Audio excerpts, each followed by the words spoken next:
With a mix of fantastic new releases and classic games on the service, Xbox Game Pass is, in my opinion, the best value in gaming right now. What's going on, everyone? I'm Jay. Welcome to Square Pegs. Today, we're heading over to Game Pass, and I am showing you 10 games that you need to be playing right now.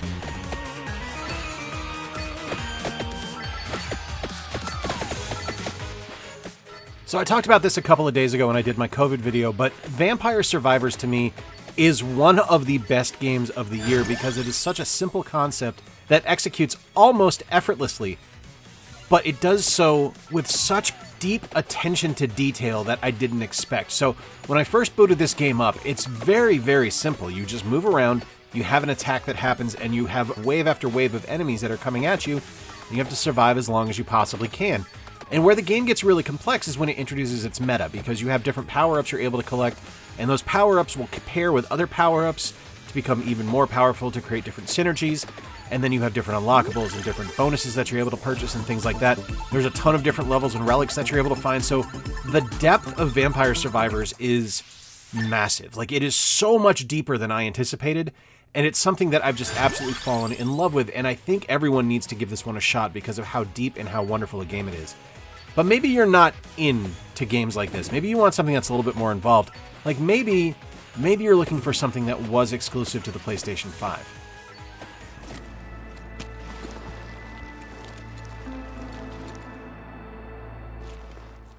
And of course, one of the first dominoes to fall in the Bethesda acquisition from Microsoft was games that were exclusive to the PlayStation 5 coming over to the Xbox. And the one I want to talk about right now is Deathloop.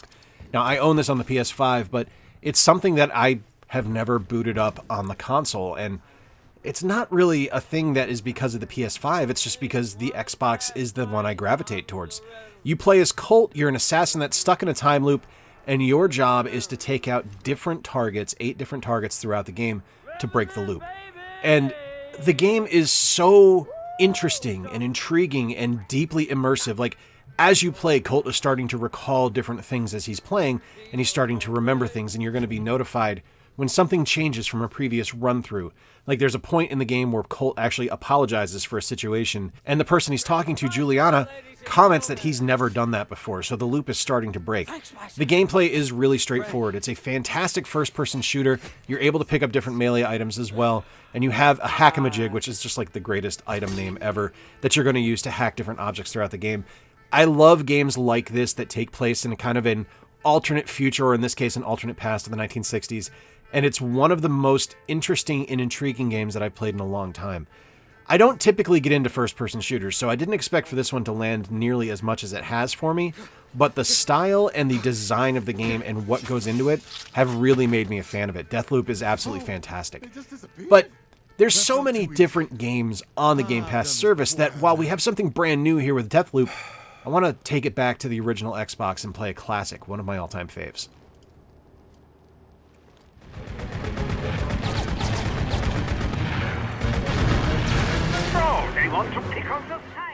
And that all-time favorite is, of course, Crimson Skies. This is a game that I didn't expect to like nearly as much as I did. When I bought my original Xbox, it was with the express purpose to play Knights of the Old Republic. And when I got my time in on that one, I started branching out a little bit. I tried a bunch of different games. And one I was told to try repeatedly was Crimson Skies, and I never really did until probably about 2 years later. I finally found it for sale for like $5, and I picked it up. And I immediately fell head over heels in love with the game because it is such a wonderful mix of kind of a steampunk aesthetic and this amazing dogfight shooter that I couldn't help but love it. The style and substance of the game is top-notch. It still looks great today, some 20 years after it was originally released, and it's still a ton of fun. Like, there's been upscaling done on the Series X version for Game Pass, so that's a nice addendum to the game, so I really do like that. But if you are a fan of dogfight shooters, if you're a fan of airplane games, Crimson Skies needs to be on your list because of just how much it does with the source material and how amazing the steampunk aesthetic is. But maybe you're not into games like that. Maybe the shooters or flying games aren't really your thing and you're into beat-em-ups. I want to show you one that I had never heard of that just recently got added.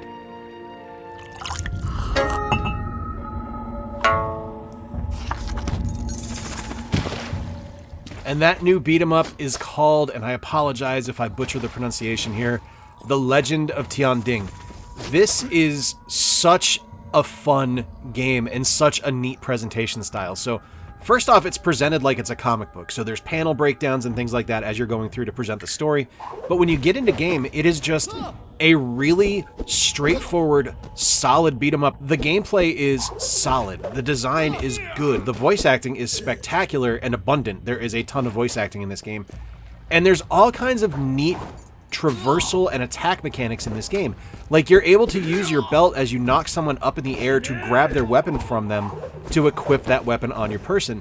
So you're able to get things like guns and axes as opposed to just your standard dagger that you fight with. It's a really cleverly designed game and something that has a very deep combat mechanic in it that I'm thoroughly enjoying. It is one of my favorite games that I have played on the Xbox Game Pass service. That also includes this next game, one of the best sports titles of the year. Instead of it being a solo shot, it's a 2 or 3 run homer. In the air, left field. MLB The Show 22 is something I've talked about numerous times on the channel in the past, so this might be a little bit more brief. But I want to point out how great of a game this is. So, first off, this is one of the first times it's been available on the Xbox. We did have The Show 21 last year, but 22 is pretty much a step up in every single regard. The gameplay mechanics are some of the best of any baseball game I have ever played since I was a child. The stadium designs are fantastic. There is a deep create-a-player mode that you're able to go through with Road to the Show, and a fantastic presentation style where you're going to have different broadcasters talking about your character as you play. But the main attraction to me is exhibition. As much as I love Road to the Show, the exhibition games are fantastic. You're able to play as every single player in the game, every different position that you want, and it is just truly an enjoyable experience. This is one of the best sports games of the year for any sport, period. It's just fantastic. Hey, if you're enjoying this video, why don't you hit that subscribe button down below? I talk a lot about the Switch, the Xbox, PlayStation, and all kinds of retro stuff. But let's get back to it now.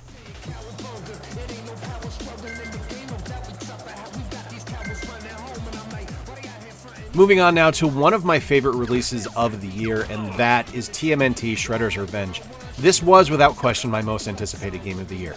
The Ninja Turtle beat-em-up games from classic arcades and on classic 16-bit consoles are some of my signature gameplay memories, like core gameplay memories for me, that are just so important and things that I absolutely adore and think are incredible. And this .mu and Tribute Games delivered one of the best gameplay experiences I've ever had. It is so good. It is so well put together and so well presented and so well designed that it feels like a natural inclusion in that fantastic history of Ninja Turtle beat-em-ups. Everything in this game works. Beautiful graphics, fantastic music, amazing voice acting, a solid challenge, but still something that is accessible and enjoyable, and brilliant multiplayer. This is easily one of my favorite games of the year. And so is this next one, a fantastic return to a classic adventure game series.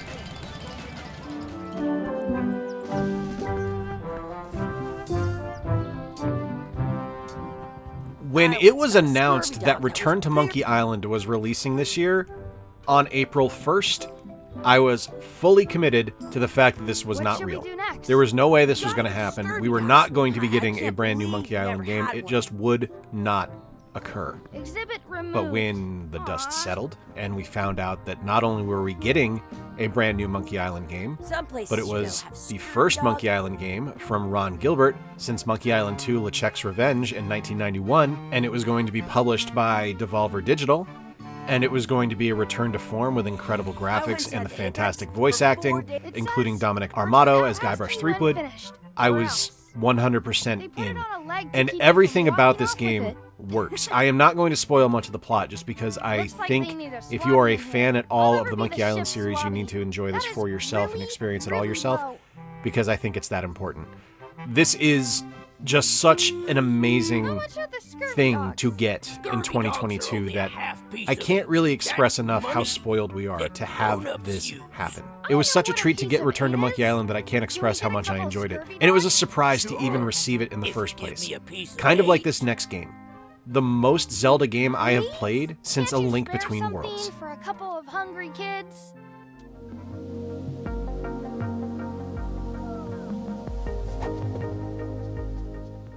Tunic was something that I wasn't prepared for. I had been told that it was coming out. I had been told it was going to be a great game, that it had inspirations from Zelda, but I didn't expect for this game to be this encompassing and to not really be inspired by Zelda so much as it is the mirror universe version of Zelda. Like, this is kind of the Dark World version of Zelda from A Link to the Past, because everyone's an animal. It's just a magical game. It is a top-down kind of three-quarter isometric view Zelda game, and the gameplay is brilliant. You're able to find different items, you're able to explore and find keys to unlock different rooms, you're able to fight enemies, there's even like Z-targeting in the game when you hold down the left trigger. It's just a magical experience, and it's such a breath of fresh air and kind of a classic throwback to signature Zelda gameplay from the 90s. I love Tunic. It's been an absolute incredible experience to play, and it's something that I look forward to playing when I boot up my Xbox now. And whilst Tunic is kind of a spiritual descendant of The Legend of Zelda, this next one is a straight-up sequel to one of my favorite roguelites of all time.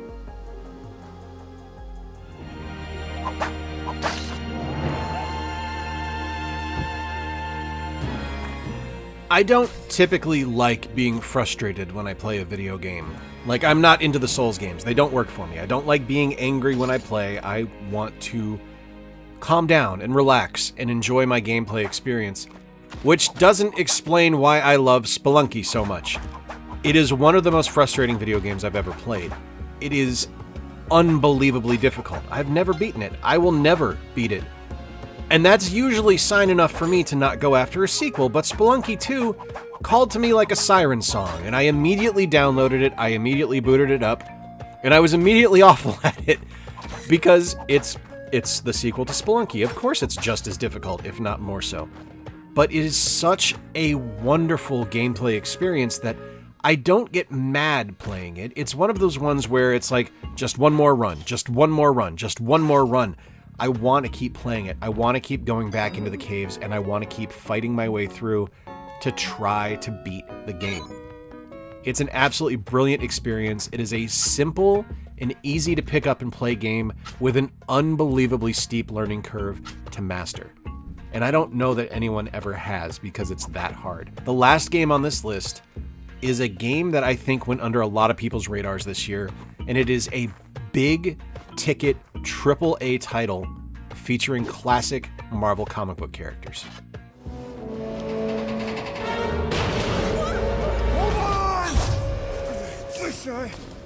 I realize that I'm in the minority for the Avengers game that came out a couple of years ago and actually enjoying that one, but I can also see the flaws inherent in the design. There was a lot of stuff in there that just did not work. I enjoyed the single-player experience, but the multiplayer just wasn't very good. So when Square announced that they were making a Guardians of the Galaxy game, and it was going to be decidedly single-player, I was encouraged, but it kind of bummed me out that you were only going to play as Star-Lord, because of all the Guardians, he's probably the least interesting. So I had a little bit of trepidation when this game released. I didn't expect to enjoy it, and it's something that I played and immediately put the controller down and said, oh my god, they've got something incredibly special here. The gameplay is just a blast. When you get into the action sequences of the game, it's a ton of fun to play.